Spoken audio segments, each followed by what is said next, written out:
संसद में राष्ट्रपति के अभिभाषण पर धन्यवाद प्रस्ताव पर चर्चा शुरू हुई। लोकसभा में इस पर बोलते हुए विपक्ष के नेता राहुल गांधी ने मोदी सरकार पर तीखे हमले किए। उन्होंने चुनाव आयुक्त की नियुक्ति से लेकर महाराष्ट्र चुनाव में हुई धांधली का भी मुद्दा उठाया, तो भागवत से लेकर नरेंद्र मोदी तक सभी पर तीखे हमले किए। तो क्या कुछ कहा राहुल ने, देखिए इस रिपोर्ट में। लोकसभा में बजट सत्र के तीसरे दिन विपक्ष के नेता राहुल गांधी ने संसद में सरकार को घेर लिया। राष्ट्रपति के अभिभाषण पर धन्यवाद प्रस्ताव पर बोलते हुए राहुल गांधी ने कहा कि राष्ट्रपति के भाषण में कुछ भी नया नहीं था, सब कुछ पहले की बातें ही दोहराई गई। प्रधानमंत्री मोदी के मेक इन इंडिया को राहुल ने अच्छा आइडिया बताया, लेकिन ये भी कह दिया कि वो इसमें फेल हो गए। राहुल ने कहा कि मैन्युफैक्चरिंग सेक्टर की हिस्सेदारी 2014 में 15.3% से घटकर आज 12.6% रह गई है। ये 60 वर्षों में सबसे कम है। उन्होंने चुनाव आयुक्त की नियुक्ति प्रक्रिया पर भी सवाल उठाए। मोदी सरकार से पूछा कि आखिर सीजीआई को चुनाव आयुक्त चुनने वाली कमेटी से क्यों हटाया गया। अब कमेटी में मोदी और शाह हैं।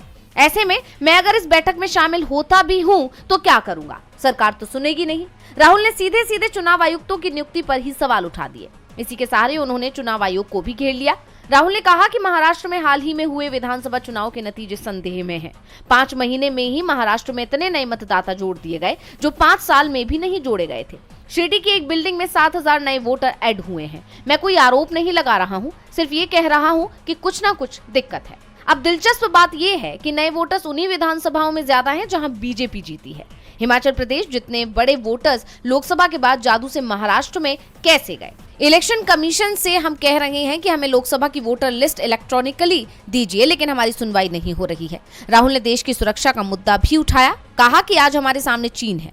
प्रधानमंत्री ने इस बात से इनकार कर दिया है कि चीन सेना ने हमारी सीमा में घुसपैठ की, आर्मी उनसे सहमत नहीं थी। राहुल ने पिछले बजट की हलवा बांटने वाली फोटो का जिक्र करते हुए कहा कि हैरान हो गया कि इस बार हलवा वाली फोटो ही हटा दी गई।